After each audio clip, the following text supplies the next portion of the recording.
हरिओम गुरु प्रेमियों, आज की प्रेरक कहानी है परोपकार। सबसे बड़ा पुण्य कौन सा है। एक राजा बहुत बड़ा प्रजापालक था। हमेशा प्रजा के हित में प्रयत्नशील रहता था। वो इतना कर्मठ था कि अपना सुख ऐशो आराम सब छोड़कर सारा समय जन कल्याण में ही लगा देता था। यहाँ तक कि जो मोक्ष का साधन है अर्थात भगवत भजन, उसके लिए भी वो समय नहीं निकाल पाता था। एक सुबह राजा वन की तरफ भ्रमण करने के लिए जा रहा था कि उसे एक देव के दर्शन हुए।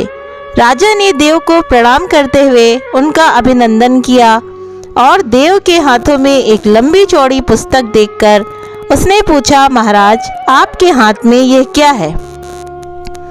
देव बोले, राजन ये हमारा बही खाता है जिसमें सभी भजन करने वालों के नाम हैं। राजा ने निराशा युक्त भाव से कहा, कृपया देखिए तो इस किताब में कहीं मेरा नाम भी तो नहीं है, मेरा नाम भी है या नहीं। देव महाराज किताब का एक एक पृष्ठ उलटने लगे, परंतु राजा का नाम कहीं भी नजर नहीं आया। राजा ने देव को चिंतित देखकर कहा, महाराज आप चिंतित ना हो, आपके ढूंढने में कोई भी कमी नहीं है। वास्तव में ये मेरा दुर्भाग्य है कि मैं भजन कीर्तन के लिए समय नहीं निकाल पाता और इसलिए मेरा नाम यहाँ नहीं है।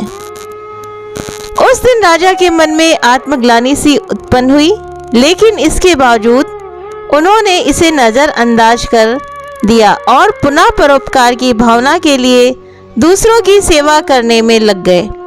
कुछ दिन बाद राजा फिर सुबह वन की तरफ टहलने के लिए निकले तो उन्हें वही देव महाराज के दर्शन हुए। इस बार भी उनके हाथ में एक पुस्तक थी। इस पुस्तक के रंग और आकार में बहुत भेद था और वो पहली वाली से काफी छोटी भी थी। राजा ने फिर उन्हें प्रणाम करते हुए पूछा, महाराज आज कौन सा बही खाता आपके हाथों में लिया हुआ है।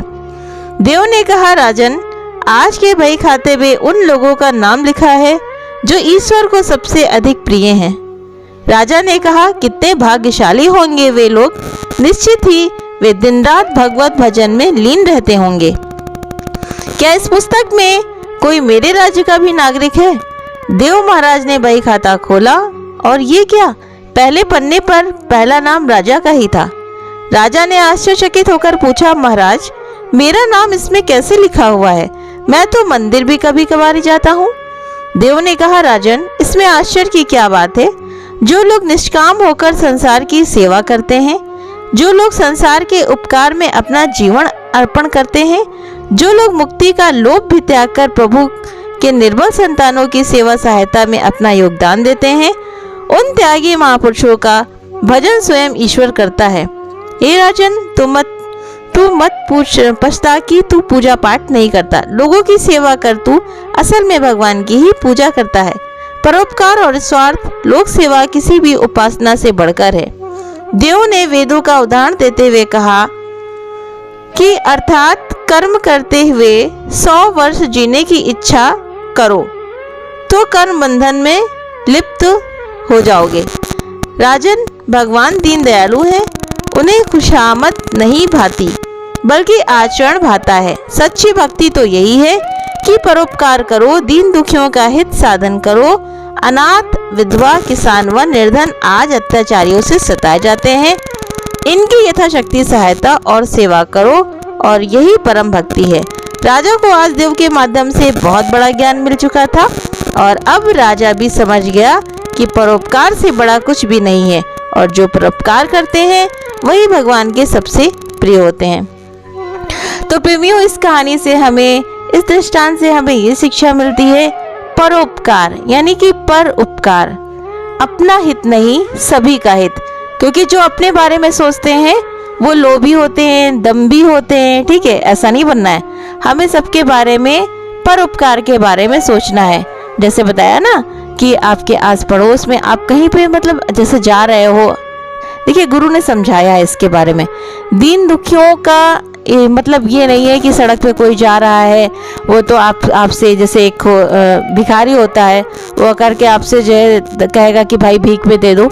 लेकिन गुरु ये भी समझाते हैं कि दान पात्र और समय देख करके ही आप अपना कुछ भी द्रव्य उसमें डालिए, क्योंकि अगर आप 1 रुपया भी किसी को देते हो और उसकी वजह उस पैसे से उसने कुछ अगर खरीदा, तो अगर कुछ गलत काम किया तो उसका जो कहते नहीं कि पाप फल है वो आपको भी मिलेगा। तो इसलिए दान पात्र देख करके दीजिए, लेकिन सहायता इन द सेंस कि अपने घर में ही देखिए, जैसे बड़े हैं, बूढ़े हैं, ठीक है, आस पड़ोस में हैं, अगर उनको कुछ प्रॉब्लम्स हैं तो आप उनकी सहायता कर सकते हो, ठीक है, उसमें कुछ कहने की बात नहीं है। मतलब ये नहीं लोभ हो कि मतलब हम कर रहे हैं तो हमको रिटर्न इसका मिले, वो भी हमारे लिए करे, ये भी मन में चाह नहीं रखनी।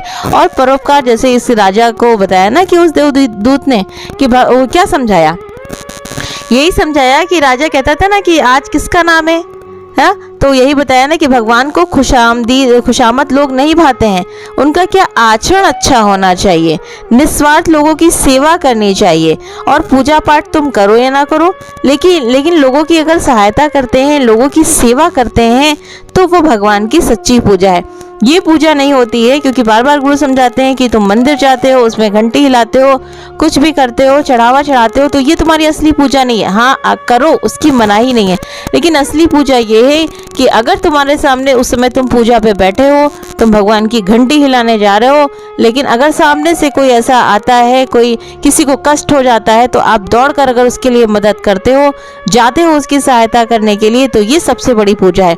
तो ये कह रहे हैं कि भगवान उसको स्वयं भजते हैं। जैसे बताया ना इन देवदूत ने क्या बताया कि जो ऐसा करते हैं, जो पर उपकार के लिए सोचते हैं, दूसरों की भलाई के लिए सोचते हैं, तो उनको भगवान स्वयं भजते हैं। उदाहरण के रूप में मैं आपको बताती हूँ, जैसे कबीर जी, तो कबीर जी के पीछे क्या हुआ कि भगवान जो होते हैं वो पीछे पीछे दौड़ते हैं उनके।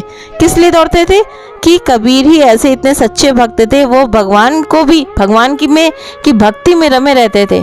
लेकिन क्या एक बार वो सेवा कर रहे थे, ठीक है, देखो अपने माँ बाप की, तो भगवान दरवाजे पे खड़े थे, तो क्या हुआ, तो भगवान को कहा कि खड़े रहो, ठीक है, तो वो उन्होंने कहा ना कि उनकी जो एक मेन कहते नहीं, जो मेन काम था, जो सेवा थी, वो सेवा उन्होंने की। तो यही समझाने की कोशिश की जा रही है इस दृष्टांत के माध्यम से कि हमको सबकी सेवा करनी है, जानबूझकर नहीं करनी कि भैया लाओ दरवाजा खटखटाने जा रहे हैं कि भैया लाओ तुम्हारी सेवा भी कर दे, तुम्हारी सेवा कर दे, ऐसा नहीं है। जो तुम्हारे सामने पे आ गया है तो उससे पीछे नहीं हटो, यही है परोपकार, ठीक है। अगर आपको दृष्टांत पसंद आया हो तो प्लीज़ मुझे कमेंट करके ज़रूर बताइएगा। मिलते हैं कल फिर एक नए दृष्टांत के साथ में। हरिओम तत्सत।